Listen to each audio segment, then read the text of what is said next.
How's it going, guys? Football-ManagerYouthDevelopment.co.uk here. In this episode, we're going to discuss the best screen to be on when reviewing tactics for Football Manager 2016. So in this video, I'm going to be sharing with you my thoughts on the best screens to review your tactics on. If you do have any comments about this topic, please do leave your comments below in the comments manager. Also, please do drop a like on the video, as it really does help the channel. So for the purpose of making this video, I have just created a brand new tactic for Leeds, and what I'm basically going to be doing is just trialing out the tactic and just see where I might be able to make improvements.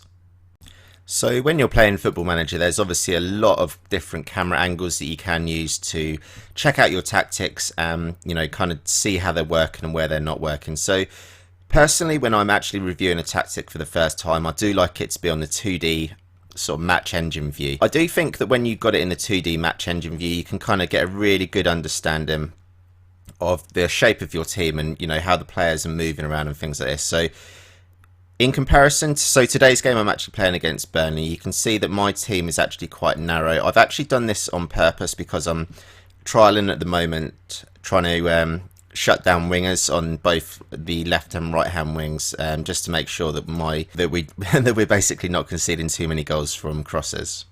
So the good thing about playing in the 2D sort of match engine basically is that you can have a look at the player movement. So for example, here I've got my two centre backs here, my left back, and got my right back and things like that. It's a really good idea, just for example, if you want to check out the movement of a particular player. So if I highlight Wootton, for example, on the pitch view, there he is.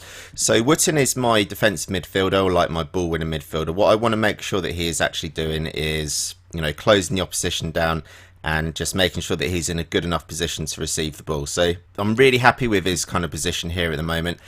And what I'm also looking for is just the movement of all the other players on the team. I think it gives a really good overview, basically, of how everything's working. So I can see here that my right fullback Byram is bombing forward, and my left fullback is standing back a little bit. It's a really good idea to see what options are available. So you might see from the 2D sort of match engine that Byram potentially was a little bit isolated over here on the right hand side. Again, we're looking maybe for like Wootton, just make sure that he's making himself available for passes, because that's what I want him to be doing. Again, Wootton's just sort of picking up the ball in the middle of the pitch quite nicely, which is good. Making sure that your players have got enough options around the pitch is also very good as well. So obviously a lot of what you hear about in football is just making those little triangles so that players have got sort of options to pass to. So Taylor here, he potentially could pass to Wootton, although Wootton has got Vokes here. So what might happen is Taylor might end up going back to Cooper, or obviously depending on the movement of Wood or Moat, he may decide to pass to them, but we'll see how this develops here. So what actually happened here, so Wootton managed to make himself available in the middle of the pitch. I can see here that Sam Byram's got a lot of room over here, or potentially Bianchi is in the middle here as well to receive the ball. So I did actually notice, guys, as you saw, I did notice Sam Byram. He had a lot of room over to the right hand side, which is obviously good for me. Now what I'm going to be looking for him to do is just kind of bomb down the wing. Obviously as well, I'm actually looking for the movement of my centre midfielders, just to make sure that they are keeping their shape and kind of bombing forward. I do like the shape of the team at the moment. So we've got both of our centre backs who are man marking both of the forwards for Burnley, and we've also got Wootton, who is our defensive midfielder, just holding back a little bit, just kind of seeing what he's doing. We've obviously got Cook in the middle, who Byram might decide to use. Oh yeah, and we've also got our sort of more attacking midfielder just there as well. So we've got a fair few options at the moment. Hopefully Byram will take it down the wing. The ball goes out for a throw-in, but yeah, you can see the kind of movement and things. It's really good sort of match engine view, basically just to review your tactics and see how it's all going.